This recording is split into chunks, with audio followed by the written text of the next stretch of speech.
అనా నా పేరు మంజునాథ్. మాది నాగనత్తనహళ్లి గ్రామము, ఆదని మండలం నాగనత్తనహళ్లి గ్రామము. నేను గత 10 సంవత్సరాల నుంచి వ్యవసాయం చేస్తున్నాను. ఈ 3 ఏళ్ల నుంచి మిరప పూత గాని, నల్లి గాని, కాపు గాని రావటం కోసమే ముదురు కూడా వస్తుంది. అదే అని మా ఏజెంట్ ఒక నెల కింద వచ్చినాడు. తోట చూసి అన్నా ఇది తోట దీని మాదిరిగా ఉంది, ఇది కొట్టుకుంటే బాగా పనిచేస్తుంది, నల్లి గాని, పూత గాని, పేను గాని, చిగురు గాని, కాపు గాని సెట్ అవుతుందనా ఇది అల్టిమేట్ ఇప్పించినాడు రామకృష్ణ అని మా ఏజెంట్. వారం 10 రోజుల కింద వారం కింద కొట్టినాను, కానీ పని చేసింది. చిగురు వచ్చింది, కాపు వచ్చింది, మొగ్గ వచ్చిందిగా ఇళ్ళ మాదిరిగా ఉంది చేను.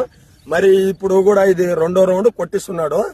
ఇది దీనికి కాంబినేషన్ సియాప్టన్ అన్న, అది పూత మొగ్గ బ్రోతింగ్ వస్తుంది. ఇదేమంటే నల్లి పేను చంపుకొని ముడత అనేది పోయి బాగా దీని మాదిరి చిగురు వస్తుంది, కాపు సెట్ అవుతుంది, గొంతు వస్తుంది అన్న. చూడండి మా రైతులకి నేను చెప్పేదంటే ఇదే, కొట్టుకుంటే బాగుంటుందని నేను దయచేసి చెప్తున్నాను మా రైతులకి అందరికి.